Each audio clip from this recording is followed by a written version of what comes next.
Well, let's hope this is in focus. Hello everyone, June here. I wasn't planning on making this video today. As you can see, I have no face on. But I was sitting around and I thought that I would make this video that I said that I would make, I don't know, almost a month ago now. So it is a grad school update. So let's get started. So as you guys know, I am in a PhD program. I am now a third year. And it's been quite a ride. I had my qualifying exams in the spring, and I'll put a link to those videos here so you can go see them. But the process for this semester, which is coming to an end, was actually to write and defend a dissertation proposal, and that I have done. My summer was filled with research and trial and failure, and I had a project that ultimately stuck, and I was able to actually defend that project, the proposal for that project, to my dissertation committee on November 7th. And what that means for me is that I have advanced in the program from being a PhD student to being a PhD candidate. So basically, I have achieved candidacy. And what that means is that I have done all my requirements prior to beginning the actual research process for the dissertation, and because I have a project that is viable or that I could defend to be viable, and my committee is on board, that I can now officially begin research for my dissertation. And so that's what I'm doing. Well, let's back up a little. That's what I did this semester. So the entirety of the fall 2017 semester, I spent researching secondary sources, so history books, some primary sources that I still needed, some not primary sources as such, but archives, and writing this proposal that turned out to be, I want to say, like 32 pages with a bibliography. So it's not a research paper in the way that we think a research paper is, that has an argument and you have to back up that argument with evidence. This is actually something completely different, and I had never done anything like this before, and there was a lot of back and forth with my advisor about how to write it, corrections and so forth.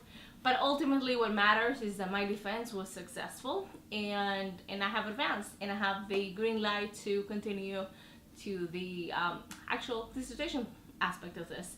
So what that means is that I am somewhat technically done with coursework, so I no longer have to take classes, although I have to take two independent research courses for this spring to complete the requirements for the university. But I am basically out of the classroom as a student, and that is pretty great, because now it means that all the reading that I do, all the research that I do, all the writing that I do is for my project, not to satisfy a class requisite, which is helpful, of course, but it also takes up a lot of time. And those projects or those research papers that you write for seminars don't always correlate to anything of your dissertation. So it is a learning process, but now it's like just deep into my own work. And that is exciting, and that is terrifying all at the same time. And so now the next step is to actually go away to the research, to go to the archives. And I am starting right away. I am going away in the spring, possibly to Spain. I mean, definitely my research will take me to Spain, and parts of the south, and then London. And overall, from what I'm told, you should have about 12 months of archival research in a dissertation project. So I will split those 12 months up between now and the summer of 2019. And I don't know how I'm going to go about this, whether I'm going to do all my research first and then write, or write as I go. But the important thing right now is that I have a project to work towards, which is a lot more than I could say a few months ago. And I will be ABD, which means all but dissertation, in the spring. So when the spring is over, I will be ABD, and then for sure I will be officially out of coursework. I would be lying if I said this has not been a difficult process. It most definitely has. it wasn't what I initially thought that I would be doing, although it is along the same lines. It is a very different project to the project that I had in mind when I came to graduate school, and even when the summer started, before I went away to do research. And it's been difficult, and I'm going to be honest, there were times when I thought that I wanted to quit, and sometimes I still wake up and I wonder, what am I doing? But I'm sticking with it, and I'm going to wait to do research and hopefully some writing, and I hope that this all works out. Now from here on, I hope to be done, as in defending my dissertation by, so when it's 2017, so by the spring of 2021 I hope to be finished, and that seems like it's such a long time, but the reality is that time flies, and research for a dissertation and writing a dissertation is a long process, and 6 years is not unheard of.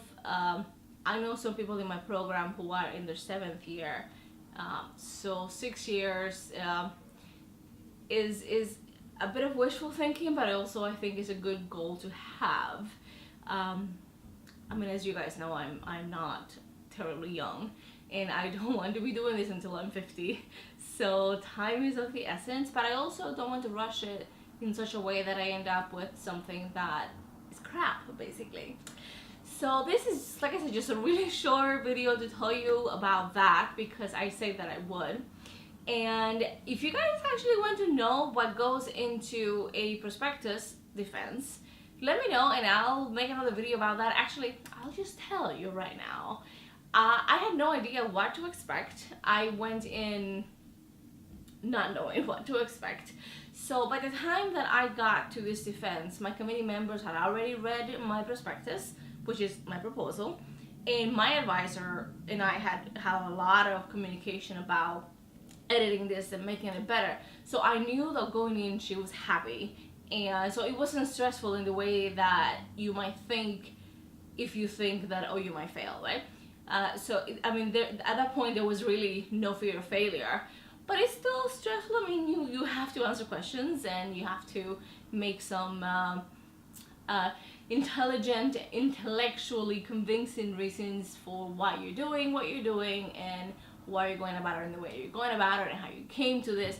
So basically, when I got to this defense, there were only my committee members and me, so 3 people and me, that's 4. They asked me how I came to this project, what I thought my weaknesses were right now, not in an effort to catch me out, but rather in an effort to find out where I thought that I needed the most help, so that they could help me. So it is not a, ha, I gotcha, it is really a process for making you, in this case me, a better historian, a better academic, to basically improve. So it's really constructive.